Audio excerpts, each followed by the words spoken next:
Science is a broad global topic. It has to do with figuring out how and why things work or why they do what they do. Objective facts are not nationalistic, politically partisan, gender-based, or in any other way biased one way or the other. You can use facts in a partisan fashion or spin them to support your views when they really don't, but that's on you, not the people who actually do the observation or discovery work. Now, one great definition of science that I've found is this: the concerted human effort to understand, or understand better, the history of the natural world and how the natural world works, with observable physical evidence as the basis of that understanding. It is done through observation of natural phenomena and/or experimentation that tries to simulate natural processes under controlled conditions. Now, because science, like every other thing we do, is carried out by us, fallible human beings, it's fraught with errors and mistakes. But that doesn't mean the process itself is bad or corrupt or evil. It means we are. And that means that when we talk about the problems with someone's faulty science, we should be talking about that specific person or that fault, not generalize it into all science is bad. Now, like when we get a sweater with a loose thread, we don't blame the entire subject of knitting or sewing and say it's stupid and wrong and inherently corrupt and no one who does stitching knows what they're doing. We just know that someone screwed up and we fix the sweater. And it's no different with science. Now, we're going to dive into some science and some knowledge stuff that I think you guys are going to find kind of interesting. I got some help this week from a friend and supporter of the show, and he pointed out some things and gave me some great direction on talking about science knowledge, and so I thought I wanted to share this with you. So first off, though, I do want to thank you, Nick, for your help. Now, when Alexander, king of Macedon, was young and wasn't yet called the Great, he had a tutor named Aristotle. For those of you who saw Bill and Ted's Excellent Adventure, you'll remember Socrates, Socrates, who lived back in the 5th century BC and who famously died drinking the hemlock because he annoyed one too many Athenians for corrupting the youth with his crazy religious and political ideas. In those days, you didn't just get a bad review on Yelp if people didn't like you. Socrates is remembered for a lot of things, one of them being that he felt that we were born with all of knowledge actually already within us, and we only needed to be reminded of it to remember it, mainly by asking us questions that would lead us by their answers down a trail of logic to an inevitable conclusion of truth. This is why asking people questions to get them to see something rather than telling them directly is called the Socratic method. Plato was Socrates' most famous student. He split up reality into ultimate reality and phenomena, or the manifestations of the ideal, which we can see and hear and sense. So while there might be an ultimate ideal of a triangle, which is perfect and unchanging and never flawed, there are manifestations of this ideal in our day-to-day world, which could be a little crooked, or the angles might not be right, or somehow it's not perfect. Plato was the first that I know of who spoke about this philosophy of knowledge, of how to describe the world around us and to say that there were standards or rules for things which exist outside of our day-to-day experience of them. Plato also put forward the interesting idea that the physical world strives to be ideal, including you and me. Our souls, according to Plato, are drawn to do good and what's reasonable, which of course is limited only by our knowledge and our understanding. If we do a bad thing, it's only out of ignorance and requires education, not punishment, to fix it. And now, getting to Aristotle, he was Plato's most famous student, and he also served the grandfather of Alexander the Great. He tutored young Alexander for 4 years before going back to Athens and establishing a school of philosophy and pretty much inventing our modern system of logic. So there's a legend that one day Aristotle and Alexander went for a walk. As they were strolling through the palace gardens, Alexander asked, "Teacher, your knowledge is so much greater than mine, yet you are unsure about things more often than I am. Why?" Aristotle stopped and drew 2 concentric circles in the sand with his staff. "The inner circle," he said, "is your knowledge. The outer circle is mine. It's easy to see that I have a longer line of contact with the unknown." Now, that's a legend. Diagrams featuring concentric circles, however, are still in wide use today. I'd like to mention one of them.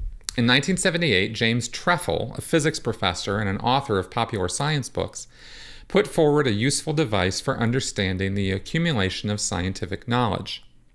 His was slightly more complicated than Aristotle's because it had 3 concentric circles. The innermost circle is the core. Core ideas of science have been extensively tested in the past, repeatedly found workable, and thus are not under active scrutiny at present. In natural sciences, for example, core ideas include Newtonian mathematics, like the 3 laws of motion or gravity, atomic theory, conservation of energy and matter, and the theory of electromagnetism. Core ideas are usually taught in schools and bachelor programs as basics of science. Now, it's really important to understand that core ideas don't necessarily remain core forever. They're still open for challenge on the basis of new evidence. Nothing in science is sacred or forever. New discoveries can always influence or even replace old ones. Some core ideas change shape over time.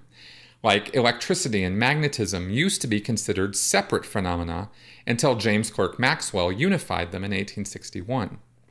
Conservation of matter and conservation of energy also used to be considered separately until Einstein came up with E equals mc squared.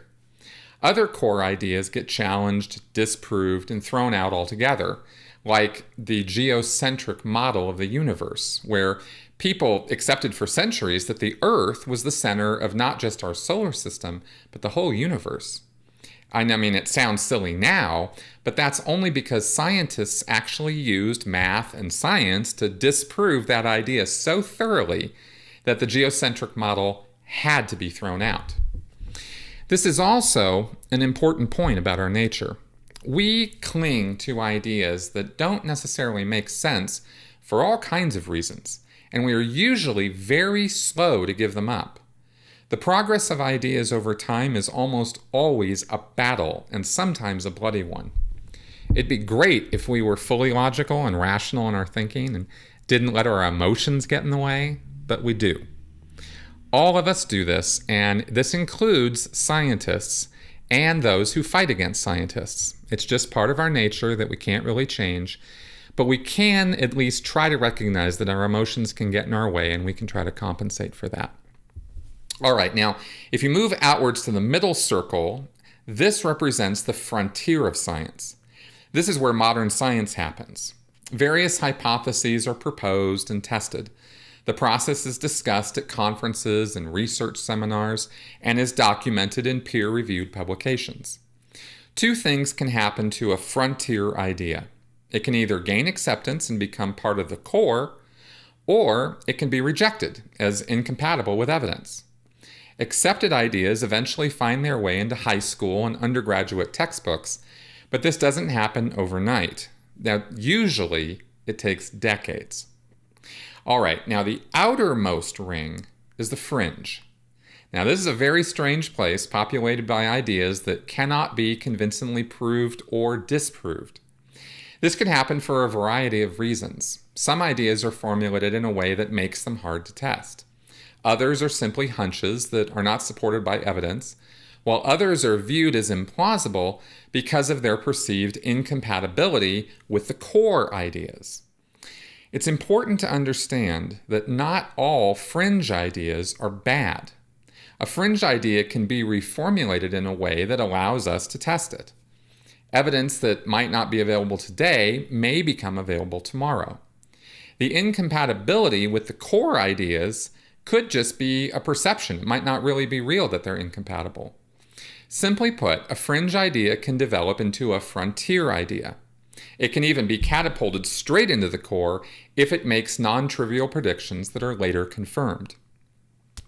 One of the best-known fringe ideas of all time is the Big Bang. Even its name comes from its initially fringe status. The name was coined by the British astrophysicist Fred Hoyle, who also wrote sci-fi.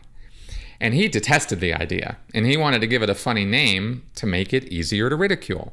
The idea of the Big Bang was born out of disagreements that some physicists had with Einstein. Einstein had a preconceived notion of a stationary universe. And when he described the set of equations that, described the universe, he figured it was a stationary universe, and so he stopped looking for any other solution. But other physicists found solutions with physics and with equations that implied that the universe was expanding. And Einstein was like, yeah, I don't think so. But a part of the problem was that Einstein's detractors didn't have the same stature he did. Alexander Friedman was a government official from Soviet Russia. Georges Lemaitre was a part-time lecturer in physics and a priest from Belgium. And Einstein corresponded with both of these guys, but he wasn't really convinced.